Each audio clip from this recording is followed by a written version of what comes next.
Working within does not always mean going slowly, but rather concentrating your focus on the task at hand. Such is the case with the art of Kendo. Kendo is a form of Japanese fencing, and it uses a Japanese bamboo sword and obviously armor, and it's a way of training oneself inner and also physically using the method of the sword. The history of Kendo, it originated from the samurai era a long time ago in Japan, and it was a method for the samurais to actually practice their sword skills, but also prepare themselves mentally towards a battle. The physical benefits of Kendo obviously is one thing is hand-eye coordination, physical fitness, and obviously there's a lot of movements you would never do on a regular basis. I think body balance, there's a lot of training of the inner muscle, things like that would be probably beneficial on the physical point. I know Kendo is renowned for its sort of mental training. Yes. What are the mental benefits of participating in Kendo? What would I get out of it sort of from a mind-body sort of thing?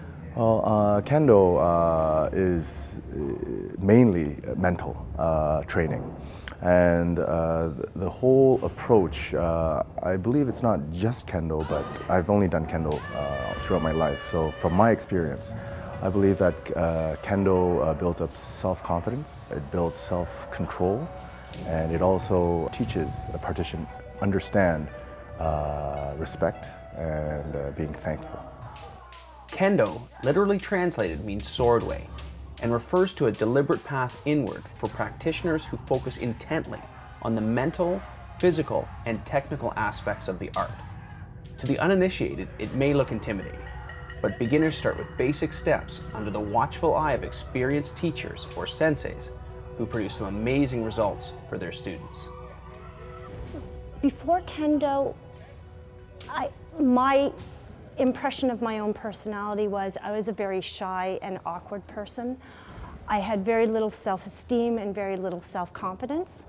Since Kendo, I have really started to learn about myself. Just the sport itself has made me more introspective. I can see my flaws and work towards fixing them. Kendo, because it's so unnatural in some of the movements and things like that, by learning and being able to do some of the moves, I've gotten confidence in myself. Kendo's also pushed me out of my safety zone and into doing things that I never thought possible. What about the physical benefits of participating in Kendo? What have you got physically?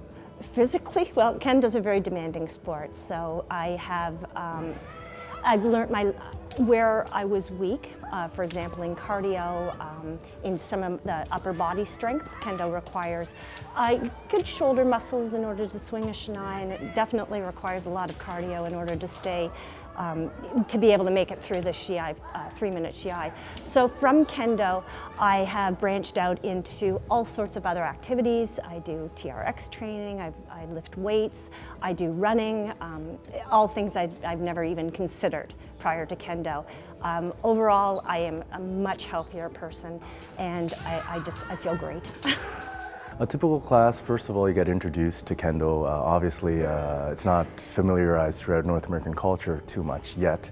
First of all, you would get a general explanation of the history of Kendo, and then the etiquette of Kendo, which there's a lot of bowing to show respect to many parts of Kendo, for instance, the dojo or the senseis or your fellow teammates.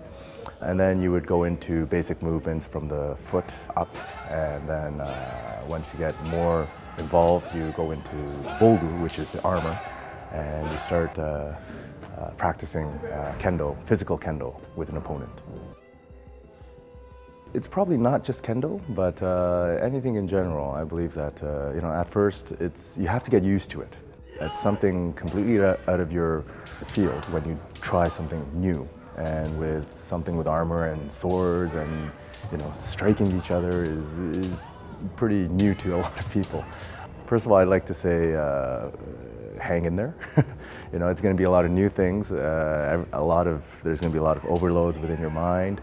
But throughout the years, you'll slowly start understanding and gaining respect or understanding the respect towards Kendo.